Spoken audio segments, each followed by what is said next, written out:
Magandang gabi po, mga ka-BK. Welcome po sa ating Barangay Kapre. Ako po muli, si Boy Kapre. At tunghayan na naman po natin ang isang kwentong halaw sa totoong pangyayari. Simulan natin.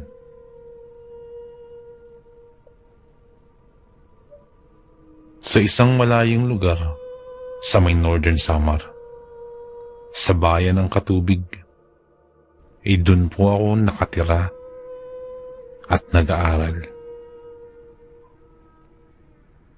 Iyon ay dahil sa kabutihang loob na rin ng aking butihing guro na si Ma'am Maria Gil Alaras, o mas kilala sa tawag na Ma'am Gil.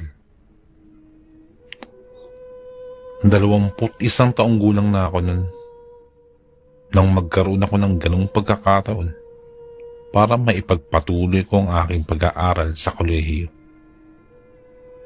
Na nung mga panahon na yun, nasa 2 taon na ako sa aking kursong education.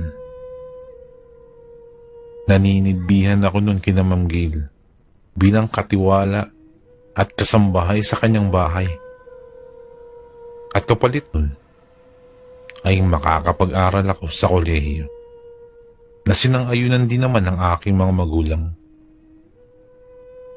Kaya naman mula sa aming barangay ay lumuwas ako ng Katubig para maipagpatuloy ko ang aking pangarap. Malawak ang bayan ng Katubig. Meron itong nasasakupang mahigit sa 40 barangay at nakatira si Ma'am Gil sa Oleras, isa sa mga baryo ng Katubig. Pinatira niya ako sa malaking bahay kasama ni Ate Leslie. Siya po ang pamangkin ni Ma'am Gil na kasalukuyang nasa 3 taon na sa kolehiyo. Naalala ko pa ang sinabi ni Ma'am Gil nun. Si Ate Leslie ang makakasama mo rito sa bahay na ito, Lino. Siya na rin ang bahalang magturo sa iyo sa mga gawaing bahay rito. Tumango na lamang ako. Tinanggap ko ang trabaho, kahit pa sabing hindi ito bagay sa lalaking katulad ko. Dito kasi sa probinsya namin, mahirap ang buhay. Kaya lahat papasukin mo, magkapera lang. May kalakihan ang bahay nila, Ma'am Gil. Meron itong 2 palapag. At habang naroroon ay inilibot ako ni Ate Leslie sa buong kabahayan. Ito pala ang magiging kwarto mo. Medyo madumi kaya ayusin mo na lang. Maganda naman ang view dito. Dahil makikita mo rin yung puno ng mangga ni Mang Kulas. Paliwanag ni Ate Leslie. Tumango na lang din ako. At nung araw ding yun, nagsimula na akong magtrabaho bilang kasambahay. Sa loob lamang ng 1 linggo, nakabisada ko na ang kabuuan ng bahay. At bukod pa dun, may mga nakilala na rin ako mga kapitbahay nila, Ma'am Gil. Nakatayo ang bahay na pinagtatrabahuhan ko, malapit sa manggahan ni Mang Kulas. Nakatapat naman nung kwartong ibinigay sa akin. Malalaki na ang mga punong mangga. Kaya naman, medyo madilim dun sa bandang kwarto ko, lalo na pag lumulubog na ang araw. Ngunit tuwing hapon, nakasanayan ko na rin umakyat dun kapag hapon na kasi wala na akong trabaho. Isang hapon nun, tahimik kong nilibot ng paningin ang buong paligid ng bahay. At habang nagmamasid, napatingin ako sa manggahan ni Mang Kulas. Naaaliw ako habang pinagmamasdan ang mga manggahan ni Mang Kulas. nang may nahagip ang aking mga mata. Isa itong babae. Mahaba ang buwaghag na buhok at nakatitig sa akin. Kaya't pinagmasdan ko lamang ng babae. Maya-maya ay ngumiti ito sa akin. Kaya gumanti rin ako ng isang ngiti. Subalit, may napansin ako na parang meron itong hindi ko mawari sa kanyang noo. Hindi ko alam kung uling ba yun o parang dugo. Pero napagtanto ko na parang ngayon ko lang nakita ang babae na to. Hindi kaya namamalikmata lamang ako. Kaya ipinigit ko saglit ang aking mga mata at muling iminulat. Pagmulat ko ay nakatayo pa rin ang babae sa may puno ng mangga. Hoy! Lino! Kanina pa kita tinatawag ah! Bulalas ni Sandro mula sa aking likuran. Napasigaw tuloy ako ng malakas dahil sa gulat. Tiningnan ko saglit si Sandro. Pagkatapos ay muli kong binalikan ng tingin yung babae na nasa may manggahan. Subalit nang sumulyap ako, ay wala na ron ang babae. Ang tanging nakita ko na lamang ay isang itim na pusa na naglalakad paikot sa puno. Kaya nagtaka ako kung saan na nagpunta yung babae kanina. Natigil lamang ako sa kakaisip nang muling magsalita si Sandro. Pumasok na raw, Lino. Nariyan na si Mang Gil. Pinapaigib tayo ng tubig, sabi ni Sandro. Siya ang anak na lalaki ni Ma'am Gil. Sige tol, susunod na ako, tugon ko. Muli kong nilingon ang punong mangga. Pagkatingin ko ay naroon muli yung babae. At medyo nagtaka ako dahil para itong umiiyak sa may puno. Doon ako nakaramdam ng kakaibang kaba at parang medyo kinilabutan ako. Iniisip ko tuloy kung namamalikbatan lang ba ako. Pumikit na naman ako. At ilang saglit ay idinilat ko ang aking mga mata. Pagmulat ko, ay wala na roon ang babae. Biglang nanindig ang aking balahibo. Kaya nagmadali na akong pumasok sa loob ng malaking bahay. Kinabukasan, ay umuwi na sina Sandro at si Ma'am Gil sa baryo namin. Dahil meron pa silang bahay dun. At kami ang naatasang magbantay ng isang bahay nila dito. Si Ma'am Gil ay isang guro, habang ang kanyang asawa naman ay umuwi na rin sa Tacloban dahil naroroon din ang kanyang trabaho. Kaya naman dalawa na lang kami na naiwan ni Ate Leslie sa bahay na yun. Kinagabihan, habang kumakain kami ni Ate Leslie, ay may kumatok ng napakalakas sa pintuan ng bahay. Nagkatinginan kami ni Ate Leslie.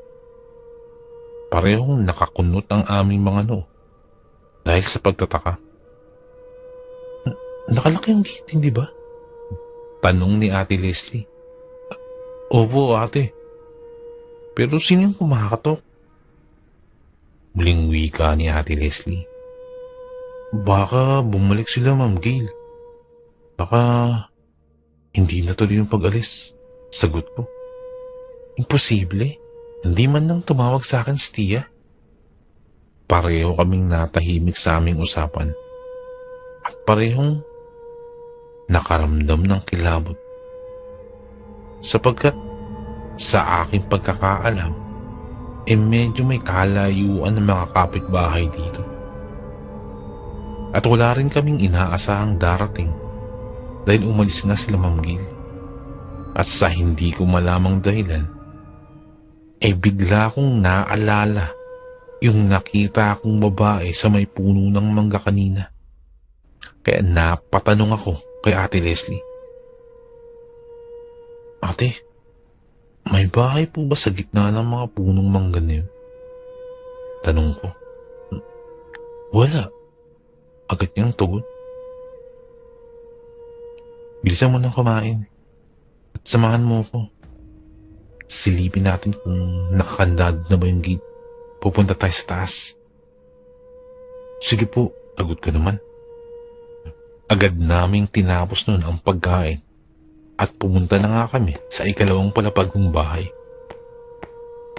Sa taas ng bahay ay naroroon ang switch ng ilaw sa labas. At kaagad itong binuksan ni Ate Leslie. Pagkabukas ng ilaw, sumilip kami sa bintana para tingnan kung nailak nga ba ang gate ng bahay. Pagkasilip ko, hindi ako nagkakamali. Nakakandado nga ang gate dahil kitang-kita ko na naroon ang kandado nito. Nilibot din namin ng paningin ang labas ng bahay. Subalit, wala kaming nakikitang sino man. Kaya nagkatinginan na lang kami ni Ate Leslie. Parehong nagtataka kung sino yung kumakato kanina.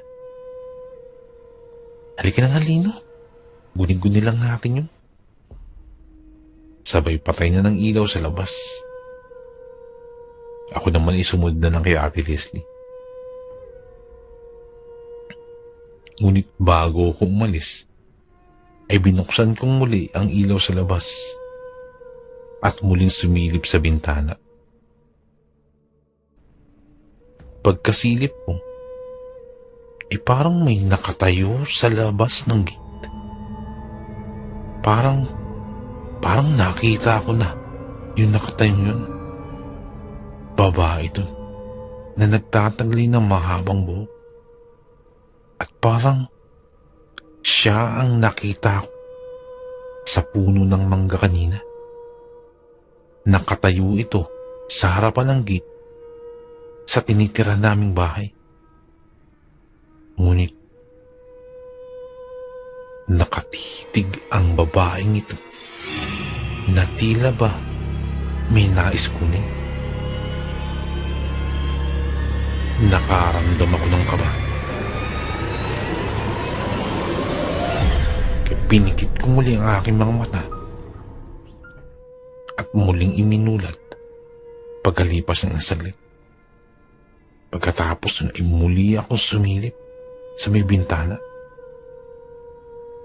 Pagkatingin ko, wala na ron yung babae.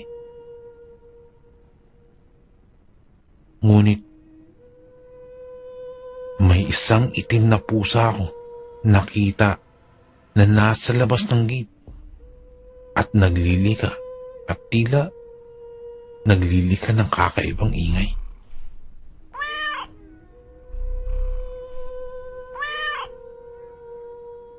At dahil dun nakaramdam ako ng kakaibang nervyos.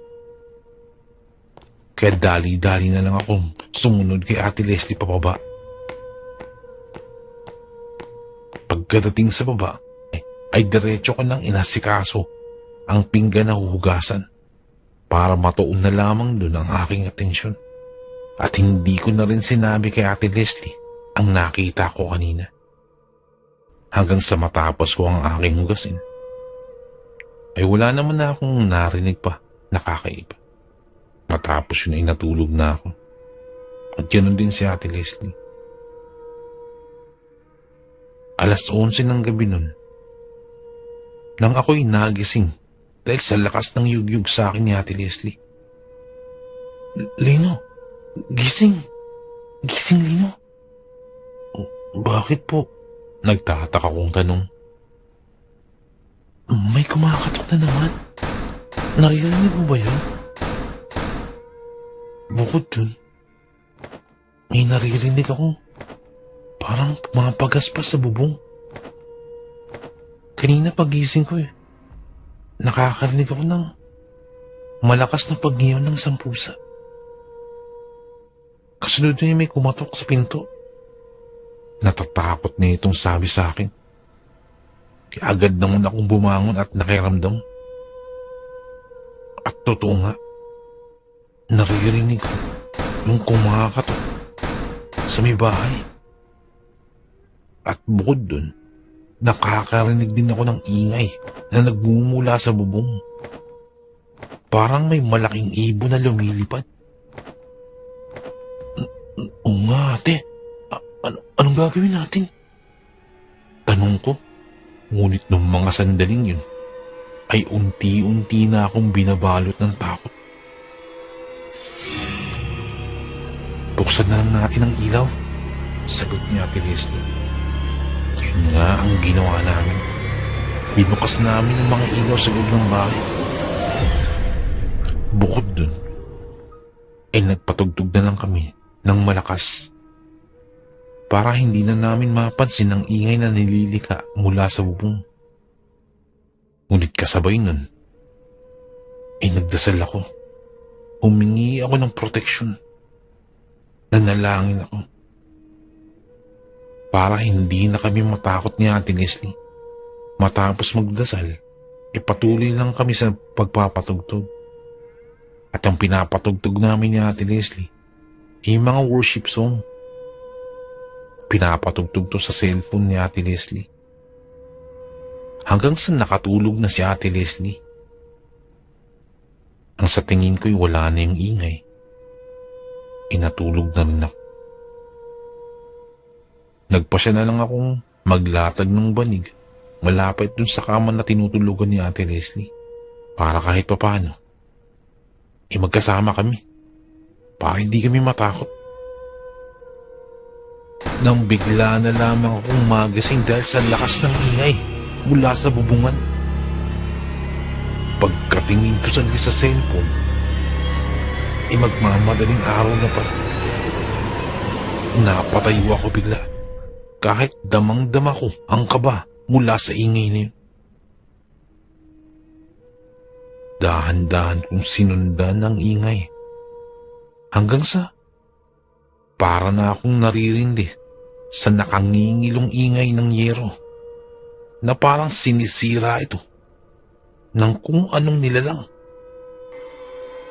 Nang maya-maya pa nakita ko mula sa bubong ang isang butas na tila gawa ng isang hindi maipaliwanag na nilalang. Gamit-gamit ang parang ilaw sa cellphone, tinutukan ko yung butas na yun. Nang biglang may lumabas na isang kamay na nagtataglay ng mahahabang ko mula doon sa butas na yun. Pilit na itong sinisira yung bubong. At sa sobrang takot parang napatulala ako at hindi ako nakagalaw. Nang maya-maya pa biglang may lumabas na hindi ko mapaliwanag. Para itong gumagalaw na hindi ko maintindihan. Nang maya-maya pa mapagtanto kong isa itong dila dahil na rin sa likido o laway na nagmumula dito. At ang dila na ito ay napakahaba. Tila may sariling buhay na gumagalaw itong mag-isa. At tila patungoy ang dila na to sa kinaroroonan ni Ate Leslie. Dali-dali kong ginising si ate. Niyugyug ko ito upang magising kaagad. Pagkagising ni ate, nagsisisigaw ito dahil sa sobrang takot nang makita ang nilalang na nasa bubungan. Kaya napatakbo kaming dalawa Sa kabilang kwarto, ikinandado namin agad ang pintuan at siniguradong mahigpit ang pagkakakandado nito. At dahil sa sobrang takot ay napaiyak na si Ate Leslie. Ako naman sa sobrang takot ay hindi ko rin namalaya na tumutulo na rin ang aking luha. Nung mga sandaling yun is sinusubukan namin tawagan si Ma'am Gail para sabihin kung anong nangyayari sa bahay. Natakot ako bigla. Dahil sa buong buhay ko ay parang ngayon pa lamang ako nakakakita ng gantong nilalang. At parang ito ang aswang na mula pa pagkabata na naririnig ko sa kwento lamang. Bigla ko na namang naalala yung babaeng nakita ko sa punong mangga kanina. Bigla akong naisip na ang babaeng yun at ang aswang ay iisa. Hindi ako maaaring magkamali. Kaya ganun na lang siguro na palagi kong nakakita ng itim na pusa kapag naroon din ang babae. Naalala ko tuloy ang sinabi ng lola ko na ang mga aswang daw ay nag-aanyong hayop kapag meron itong bibiktimahin. Kalimitan na pinupunti rin ng mga to ay ang buntis at ang mga sanggol. Habang nasa kwarto kami, sinabi ko na kay Ate Leslie ang nakita ko kanina sa punong mangga. At maging siya ay hindi nga rin daw kilala kung sino. Nanatili lamang kami sa kwarto na yun na nakakandado. Hanggang sa bigla na lamang tumahimik ang paligid. Takot na takot pa rin kami. Hanggang sa namalaya na lang namin na sumikat na palang araw dahil umaga na. Nang umagang din yun, ay dumating sila Ma'am Gail at Sandro at kagad naming ikinuwento ang nangyari kagabi. At habang idinudulog namin kay Ma'am Gail ang pangyayari, ay doon na lamang akong nagulat sa sinabi ni Ate Leslie na nagdadalang tao pala siya at nasa 3 buwan na. Habang ikinukwento, napaiyak na lamang si Ate Leslie dahil sa sobrang takot. Tinanong ko na rin kung sino yung babae yun sa punong mangga. At ang naging sagot lamang ni Ma'am Gail, may mga gumagalang aswang pala sa barangay na yun. May isang babaeng residente roon na hinihinalang aswang, ngunit hindi naman napapatunayan. Siya rin ang may-ari ng mga punong mangga roon. Kaya sinabi na lang sa amin ni Ma'am Gail na mag-iingat kami, lalo na pag nagpapakita yung babae. Sa ngayon ay kilala na namin kung sino yung babaeng aswang na yun. Ngunit hindi na lang muna namin ikinuwento pa sa aming mga kabaryo. Basta simula nun ay naging maingat na kami. Si Ate Leslie ay may bit-bit na mga pangontra. Kasama nun yung mga kalamansi at asin. Ang bintana na tinitira namin at pintuan ay pinaglalagyan namin ng mga bawang at asin. At hanggang sa makapanganak si Ate Leslie, ay hindi naman na kami nagambala pa ng aswang. Marahil ay nakatunog na yung aswang. Nakilala na namin siya. Dahil simula nun ay hindi na ito nagparamdam ulit. 2 taon nang nakalipas. Ngunit hanggang ngayon, ay hindi ko pa rin makakalimutan ang naranasan namin yun.